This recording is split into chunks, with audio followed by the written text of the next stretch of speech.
Focus is what are the pre requirements to enter into this field. इस चक्रव्यूह में उतरने से पहले कौन सी तैयारी आपको करके उतरनी है। And very first and most important is confidence. मुझे याद है मेरे क्लास में एक स्टूडेंट था हु वाज अ डॉक्टर, वो प्रिपरेशन कर रहा था। जब भी क्लास में कोई भी क्वेश्चन पूछा जाता था ना, he was always ready to answer. कोई भी irrespective of the subject, irrespective of the faculty, answer उसके पास रेडी था। एंड माई फ्रेंड्स आर भाई he is so talented, so intelligent, हमसे कैसे हो पाएगा। I mean like why do you जज yourself based on his own parameter. UPSC में एक वैकेंसी नहीं है, देयर आर 1000 वैकेंसीज। अगर वो एक भी लेगा तो 999 है हमारे लिए। Why to think about that one seat and he couldn't clear the prelims of that year, even 2018 वाला भी। So understand this, it's not about your intelligence, it's not about how much you know, it's about how well you can express the things. Whether you appear for prelims, whether you appear for mains, or whether you appear for interview, one thing is very much needed, that is your confidence. और कहाँ टूटता है ये confidence. If I am reading current affairs for vision IAS और मेरा दोस्त insight लेके बैठा है, तब मेरे में इनसिक्योरिटी आ गई, यार ये इनसाइट पढ़ रहा है, मैं विजन कर रहा हूँ, कहीं छूट गया तो। आपने इनसाइट स्टार्ट किया, फिर कोई नेक्स्ट IAS का लेके आ गया, यू विल फील लाइक यार नेक्स्ट IAS करना पड़ेगा। उसने नेक्स्ट IAS, आपने नेक्स्ट कोई वाजीराम लेके आ गया, कहाँ कहाँ पे भटकेंगे।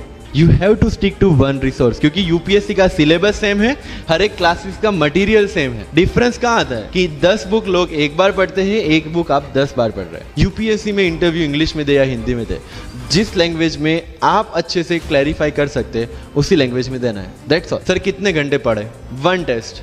रात को जब सोने जाते हो अपने आप से पूछो कि आज के दिन में कितना टाइम वेस्ट किया। वो वेस्ट होता टाइम जब कम होता दिखे, समझ लेना कि you are on the right track. Never ever go with the quantity parameters. 2 chapter खत्म करने हैं, 5 चैप्टर खत्म करने हैं, 15 घंटे पढ़ना है। No, it's very mechanical. You have to be very careful about these things. And one very clear thing which the classmates of mine have done the mistake, never go for any shortcut. It will never help you in UPSC.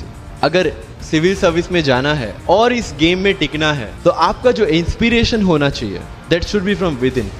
आपको IAS IPS क्यों बनना है, this is the fundamental question. और जब भी demotivation जैसा लगे, जब भी लगे कि मेरे से नहीं हो पा रहा है, ask this question to yourself. अगर कन्विक्शन स्ट्रांग होगा क्यों बनना है, you will be able to stay in this game.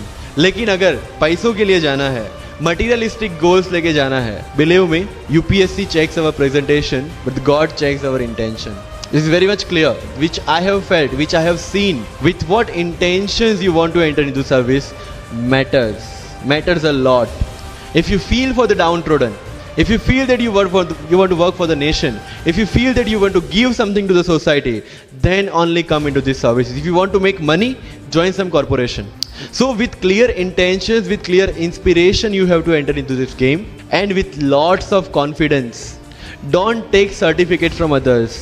आज तक लाइफ में हमने यही किया है। अगर किसी मैरिज में भी एकदम बन ठन के गए हैं, लेकिन जब तक सामने वाला मुझे नहीं बोलता dude you look good today, हमें सेटिस्फेक्शन नहीं होता, isn't it? We want certificate from others. No, कोई जब तक मुझे आके नहीं बोलता कि तेरे से यूपीएससी हो पाएगा, तब तक मुझे खुद कॉन्फिडेंस नहीं होता कि मुझे यूपीएससी करना चाहिए नहीं करना चाहिए। या अगर कोई मुझे आके बोल देता है कि भाई 3-4 साल 5 साल तो लग ही जाएंगे, तेरे बस की चीज़ नहीं है, अगेन मैं सोचने बैठ जाता हूँ। बट अगेन मैंने जो बोला कि बन के जो करना है उसकी ट्रेनिंग आपकी अभी से स्टार्ट हो गई है। किसी व्यक्ति विशेष के इन्फ्लुएंस में आके या किसी विचारधारा के इन्फ्लुएंस में आगे अगर आपने ये एग्जाम की प्रिपरेशन स्टार्ट की, believe me, you are not going to score good in this exam. UPSC has its own checks and balances. Prelims खत्म कर लिया, मेंस में फिर से होगा, मेंस निकाल दिया, इंटरव्यू में फिर से होगा। देयर आर 3 स्टेप्स इसीलिए रखे गए हैं ताकि डिजर्विंग कैंडिडेट्स आ पाए।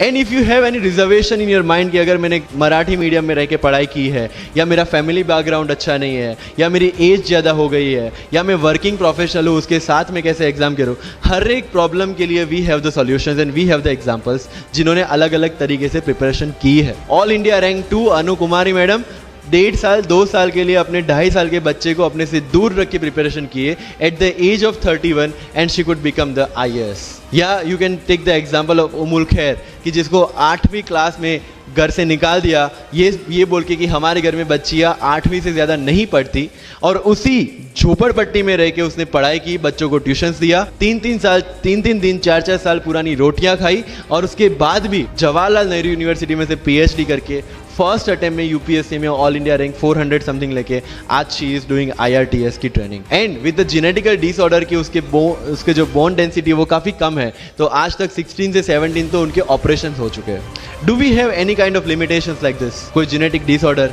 या घर से निकाल दिया गया हो या खुद मजदूरी करके पढ़ना है? No, then what are the problems? All problems are here. अगर मैंने ये सोचा होता कि अब एक्सीडेंट हो गया, मेरे से नहीं लिखा जाता, नहीं लिख पाता मैं। मुझे किसी ने पूछ लिया कि सफीन हसन के अचीवमेंट्स इतने हैं, इतना सब कुछ अब मतलब पा लिया है, what is a failure in your life? And I said there is no failure in my life. There are certain experiences in my life. If you want to make it success or failure, it's in your mind.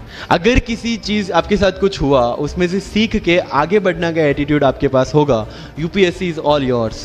So वही चीज़ जो कहावत है, deserve before you desire. If you want to be in civil service, you have to deserve for that.